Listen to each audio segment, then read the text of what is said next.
May kumakalat at nagkaroon ng maraming usap-usapan tungkol sa pagkatalo at kakulangan ng mga bandido laban sa mga Kastila at sa buhay ni Crisostomo Ibarra na akala ng iba ay patay na.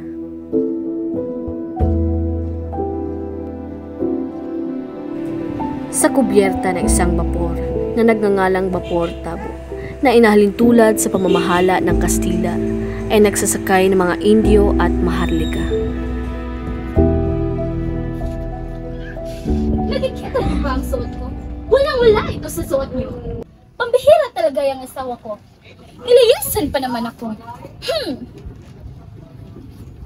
Hoy, Kapitan! Pakibilisan nga papaanda ng barko niyo? Ang hina! Patawad, senyora. Ngunit hanggang dito na lang ang bapor. Ang babaw talaga ng ilog na ito. Ang bagal tuloy ng takbo ng makina.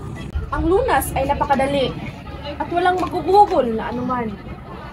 Ang tanging nilang gawin ay gumawa ng isang kanal na papasok sa isang ilog hanggang sa paglabas ay maglalagos sa isang Manila. Makatipid din ito ng lupa, makaikli ng daraanan, at maiwasan ang pagtaas ng buhangin sa ilog. Hindi ako makakasangayon sa panukala mo, Ginoong Simon. Napakalaking pera ang magugol at masisira ang mga kabahayanan. Pwes, hayaang masira ang dapat masira. At saan namin kukunin ang salabing babae sa mga gawa? Baka magdulot ito ng himagsikan. Huwag silang bayaran. Mga bilanggo lang ang gagawa ng kanal. At kung hindi sapat, ay samahan na rin ang ating mga mamayan. Himagsikan? Kabaliwan? Naghimagsikan ba ang taga-Hudyo at mga Hepto? Pero wala tayo sa Ehipto ng mga Hudyo. Ginoong Simon, ikanulungkot ko pero hindi ako sang-ayon sa gusto mo. Sa kabilang dako ng barko, may dalawang estudyanteng nakikipagtalo sa isang matanda. Akademya ng Wikang Kastila? Tiyak akong hindi yan may isa sa katuparan. May isa sa katuparan po. Niligaluhan ko nga si Padre Irene ng 2 kabayo. At nangangakong makipagkita sa Kapitan General. Kung sa bagay, hindi naman masama ang panukalang iyan. Ngunit sa panahon namin, Latin ang aming pinag-aralan. Ngayon, nag-aaral nga ng Latin, ngunit wala namang libro. Meron ng aklat ng Kastila, ngunit hindi naman tinuturo. Pabor ba si Padre Florentino tungkol sa inyo ni Paulita? Wala siyang tutol. Nagbibigay pa nga siyang payag tungkol sa pagpakasal. Ang tanging hadlang laman ay si Doña Victorina. Pupayag nga lang ako para hindi ako mawala ng katipan. Sa totoo nga lang, si Don Tiburcio ay nagtatago sa bahay ng aking amain. Huwag sana ninyong ikagalit, Ginoong Isagani. Ngunit, totoo bang napakahirap ng mga tao sa inyong bayan kahit hindi kayo nakabili ng mga alahas? Hindi kasi kami bumibili ng mga bagay na hindi namin kailangan. Huwag kang magalit, binata. Halina't uminom na lang tayo ng serbesa. Maraming salamat po, pero hindi kami umiinom. Ganun ba? Bakit kumukulo ang dugo mo sa kanya, Isagani? Ewan ko ba, Basilio? Sa tuwing nakikita ko yung simo na yan, kumukulo yung dugo ko. Dapat tayong mag-ingat, kaibigan siya ng Kapitan General. Talaga? Dinadalaw niya si Kapitan Tiago? Aba oo, si Kapitan Tiago ang una niyang binisita sa kanyang pagdating. Nabalita ang isa rin siyang kaagaw sa mana. Bumalik si Simon sa kubyerta at narinig na nagkukwento ang kapitan tungkol sa mga alamat. Maraming malulungkot at masasayang alaala ang ilog nito. Nariyan ang malapad na bato. Kinakatakutan dahil may nakatira daw engkanto. Ito ay pansamantalang ginagawang ugad ng lugsay. May alamat rin daw tungkol kay Doña Jeronima. May makasintahan daw sa Espanya. Yung lalaki nag-arsobispo sa Maynila at yung babae naman ay nagbabalat kayo. Heto sila na parito na hinihiling na tuparin ang pangako magpakasal sila. Ngunit, iba ang naisip ng arsobispo. Itinira ang babae sa isang yungib malapit sa Ilog Pasig. Teka, huwag mong kalimutan ang pinakamaganda at pinakatotoo sa lahat, ang milagro ni San Nicolas. San Nicolas ay nagligtas sa isang incheck sa pagkamatay ng mga buhaya, ang naging bato ng dasala ng incheck ang mga sabi. Napakaganda! Ang anyo, isang insect na takot, tubig sa ilog at mga bato. Magnifico! Pero Kapitan, may tanong lang ako. Alam mo ba kung saan napatay ang lalaking nagngangalang Ibarra? Navarra o Ibarra? Siya si Crisostomo Ibarra. Ayon sa mga tumutugis, siya ay tumalon sa bangka. Sa paglitaw ng kanyang ulo sa ilog, siya ay pinaulanan ng bala. Nawala sa kanilang paningin at ang tubig ay nagkulay dugo. Ang kanyang bangkay ay kasama ng ama. Hindi ba siya isang pilibustero? Ibig sabihin napakamura ng kanyang pagkalibing.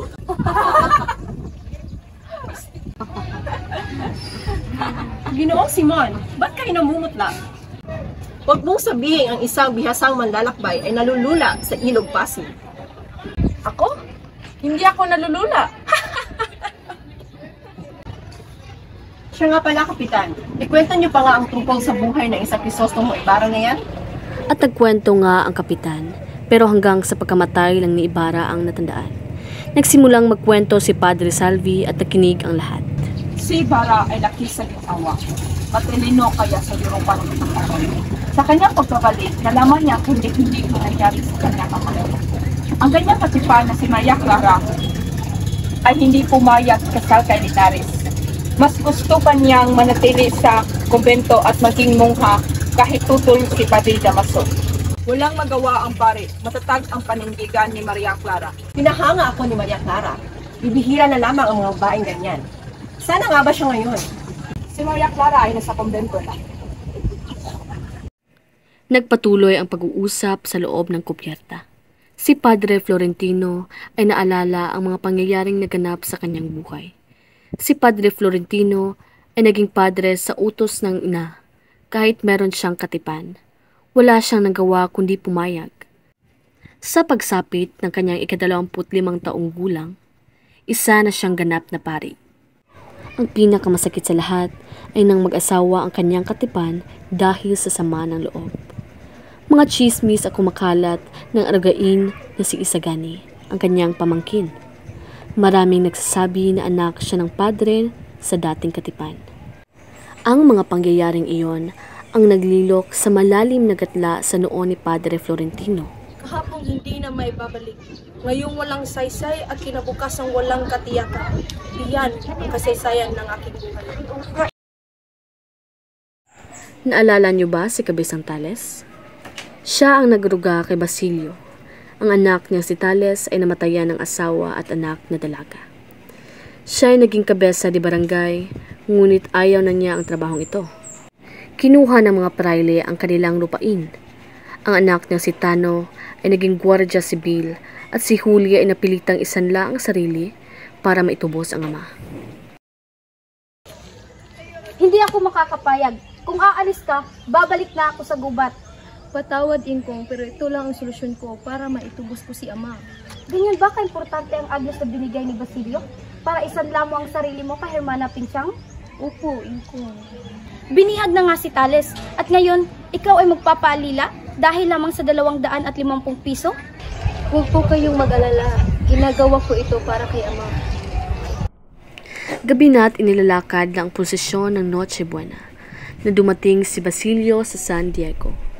Naabala sila sa daan dahil nalimutan ng kutsero ang sedula nito at walang ilaw ang parol kaya't binugbog ng mga gwardiya sibil. Sa bahay ni Kapitan Tiago ay nanatili si Basilio, ngunit di siya makakain ng hapunan dahil sa mga ulat na ibinigay ng utusan. Pumunta siya sa libingan ng kanyang ina na namatay 13 taon ng nakaraan. Ano ba itong narinig ko? May paparating! Simon! Imposible! Huwag kang lumapit kung ayaw mo pang mamatay! Ginoo, nagkita na rin tayo. 13 taon nang nakaraan. Sino ba ako sa palagay mo? Ikaw ang taong inakalang patay na. Basilio, ikaw ay nakatuklas ng isang importanteng bagay tungkol sa akin at maaaring ikasisira sa aking mga plano. Pero ligtas po ang iyong lihim, Ginoo. Hindi kita kayang patayin, Basilio, dahil pareho tayo naghahangad ng katarungan. Dapat tayong magtulungan. Karangalan kung mga tulungan ka. Ngunit ayaw kung makialam sa politika. Mali ka! Makakamit lamang ang kalayaan sa pamamagitan ng lakas! Ngayon, magkaiba pala tayo ng desisyon, Ginoo. Ginagalang ko yung desisyon, Basilio. Kapag nagbago ang iyong isip, bukas ang aking tahanan.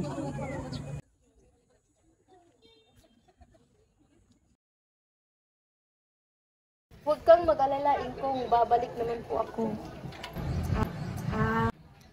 Ay, Diyos ko, kitungin pa lang dating may-ari nito. Baka ako'y mahawa. Sige, Ingkong, aalis na ako. Kumalat ang balita sa pagkapipi ni Tadang Selo. Marami ang walang pakialam. Dumating na si Tales na malungkot. Pinapaalis na sila sa kanilang tahanan.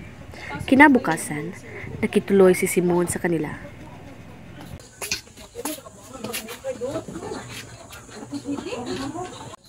Sa palagay mo ba, itong isang revolver ay sapat na para labanan ang mga tulisan? Iwan ko po, pero meron silang mga baril na malayo na ang narating. Mga brilyante. Itong mga alahas na to ay walang kapantay.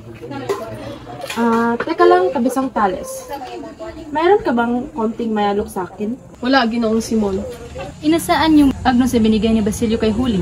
Pero napaka-importante iyon kahuli, na dating pag-aari ni Maria Clara. Anong sabi mo, Maria Clara? Bakit ito na kay Basilio? Ibinigay ito ni Maria Clara sa dating itong napagamot kay Basilio. Bibilin ko to ng 500 piso. 500 piso? Pero dapat malaman ito ni Huli. Ganun ba? Sige, kayong bahala. Dumalaw si Basilio kina Hermana Pensyang para tubusin si Huli. O Hermana Pensyang, payagan niyo na po akong kunin si Huli. Hindi pa ba sapat ang kanyang pag-aalila sa iyo? Kung gayon, isana hindi ko na siya pinautang, hindi pa natutubo ang aking salapi. Huwag na po kayong tumutol, Hermana Pensyang. Handa po akong magbayad. Sige, papayag na ako. Paalam na po.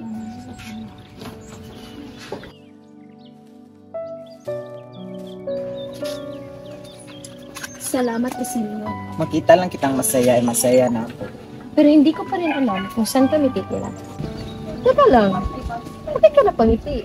Halika, may papakita ako.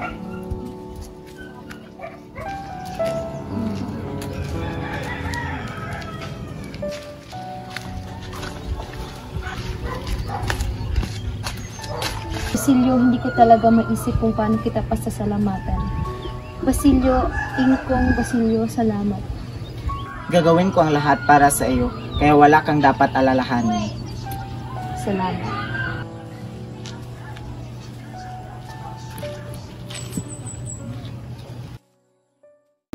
Ayaw ko na talaga mag-aral. Hoy, Placido, nakapag-alim ka bang mabuti nung bakasyon? Ewan, ikaw. Masaya. Nakakita ako ng mga gandang binibini. Teka, ano bang nangyari ng mga karaang araw? At sumagot si Placido at tumungo sa klase. Ngunit nagdadalawang isip siya sa klase ng pisika. Sinabi ng propesor na 15 araw nang hindi pumapasok si Placido, ngunit hindi makapaniwala si Basilio at ininsulto siya ng padre. Nagalit si Tama na, Placido. Padre. Alam kong mas mataas ang rago niyo sa akin, ngunit wala kang karapatan para laitin ako. Hindi na ako matiis, kaya paalam na.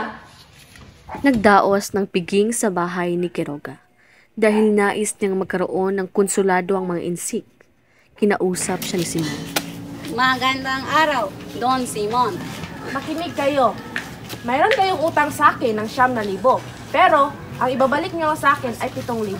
Kung payag ka lang na dito ko itago sa iyong bahay ang kahon ng mga baril, uyon ka ba? Sige, payag ako. Gabi na ngunit nag-aaral pa rin si Basilio habang binabantayan si Kapitan Tiago. Kumusta ang kasamay sakit, Basilio? Ginulat niyo naman po ako, Ginoong Simon. Masama po ang kanyang kalagayan at maaari siyang mamatay dahil kumalat na po ang lason sa kanyang katawan. Unti-unti nang lumalason, katulad ng Pilipinas. Makinig kang mabuti. May isang hudyat sa isang paghimagsikan na mangyayari. Kung pa man, ayaw ko pong sumali. Mamili ka, Basilio. Kamatayan o kinabukasan. Titiyak po ba kayo ng tagumpay? Ang Basilio, hawak ko ang buong pamahalaan. Hawak ko rin ang buhay ng isang kapitan general. Pero ano po ang gagawin ko? Hindi ako pwede kasi mawala sa gitna ng laban. At gusto kong pumunta ka sa barangay ng Santa Clara sa isang kumbento. At kunin mo ang pinakamahalagang babae na ikaw lang at ako ang nakakaalam nun. Si Maria Clara? Oo, siya lang naman ang dahilan kung ba't ako nagbalik at nagiganti. Ang paghihimbagsik lamang ang paraan upang ang kumbento ay magbubukas. Patawad, pero huli na po kayo. Patay na po si Maria Clara. Anong sabi mo, si Maria Clara? Patay na? Sinungaling ka! Duwag ka! Duwag ka! Nawala na siya. Hindi man niya alam na ako ay buhay pa. Anong silbi ng lahat ng ito kung wala na siya? Kaawa-awang lalaki.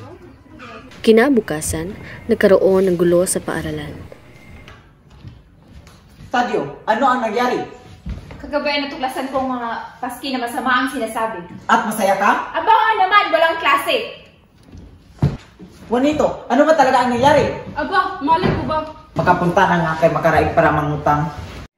Dumating si Makaraig, Kabo at 2 kawal. Biglang hinuli si Basilio at sa sasakyan sila nag-uusap. Makaraig, gusto ko lang sanang mangutang. Yun lang, marangal na pagkatao. Maasahan ka talaga, Basilio. Akala ko ay katulad ka ng iba. Nadakip ang mga estudyante at kasali na rito si Basilio. Sinabi ito ni Padre Irene kaya't sumama ang loob ni Kapitan Tiago. Dahil doon ay namatay siya. At naging magarbo ang libing ni Kapitan Tiago. Lumaganap ang balita at umabot na ito kay Huli. Pumayag ka na, Huli. Walang gagawing masama sa Padre Camora pag nandito ako. Hindi tayo nagkakatiyak.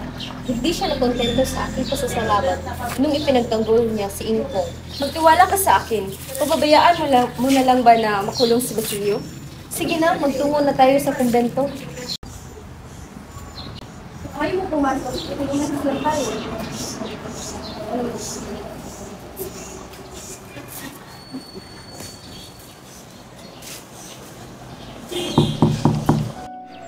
Kumalat ang balita sa bayan, ang pagpapakasal ni Juanito Pelaez at Paulita Gomez. Juanito, ikaw ang nais kong pakasalan. Ayoko kay Isagani. Iba ang aming pangarap. Tumira sa nayon? Gusto kong maglakbay patungo sa syudad. Juanito, ikaw ang papakasalan ko. Talaga? Salamat, Paulita. Matutuwa talaga si ama nito. Pupunta sina Simon at Kapitan General.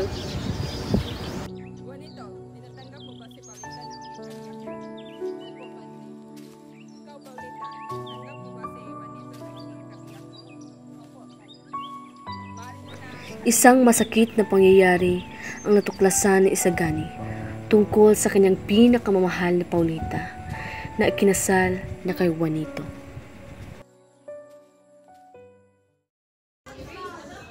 Basilio ka mo? Palayain niyo na po siya. Hindi pwede. Isa itong leksyon sa mga taong tulad niya. Pero walang kasalanan ng binata. Walang pero-pero. Ipapatay niyo ang lalaking yon. Kung gayon ay magbibitaw na lamang ako sa aking katungkulan at bumalik ng Europa. Umalis ang kawani. Isang lalaking binugbog ang nagsumbong kay Basilio tungkol sa nangyari. At nung nakalaya ay pinuntahan si Simon na siyang tumulong sa kanya. Basilio! Pinaparusahan ako ng Diyos.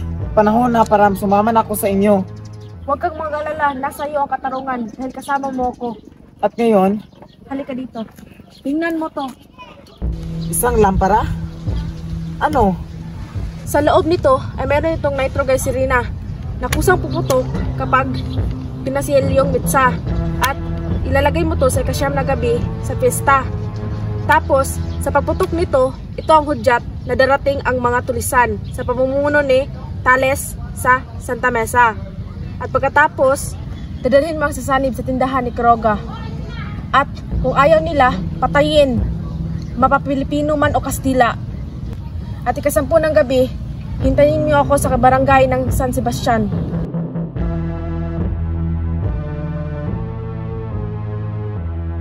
Hindi makapaniwala si Isagani at naguluhan sa nangyari. Pinuntahan ni Isagani ang bahay ni Kapitan Tiago kung saan pinagdiwang ang kasal at kahit pinayuhan na siya ni Basilio na huwag pumunta dahil may pasabog na magaganap doon gamit ang lampara, ngunit hindi pa rin ito napapikil. At sa hindi inaasahan, may taong kumuha ng lampara at yon ay si Isagani.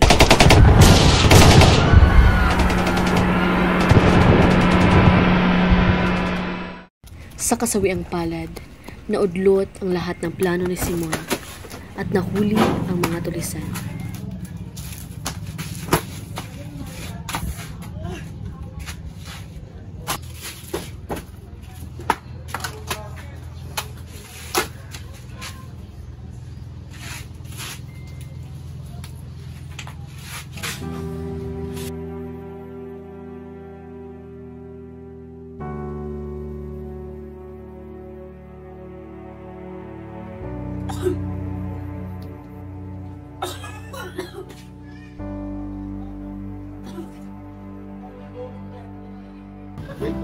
Ginoo! Andre, Ano kaya nangyari kay Ginoong Simon? paano ko kayo papasalamatan? Walang anuman, pero ano ba talaga ang nangyari sa inyo? Ayoko na kasi paghirap. Pasensya na po, pero meron po kayong dapat malaman. Ako po si Juan. Stombo. Ibarra, patawarin mo ako. Diyos ko! Mapapatawad po. Pero marahil hindi niya lang nagustuhan ang inyong pamamaraan. Gusto na mag-umpisal sa inyo.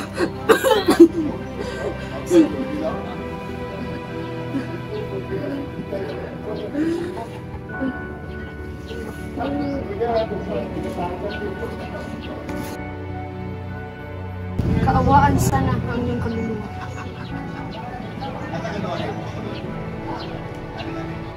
Kinuha ni Padre Florentino ang mga kayamanan ni Simon at nagtungo sa dagat upang itapon ito. Kung kailangan ka ng sino man sa mabuti, ay sana'y iluwa ng karagatan. Subalit kung sa masamang paraan, mas mabuti pang manatili ka sa iyong malamig na libingan.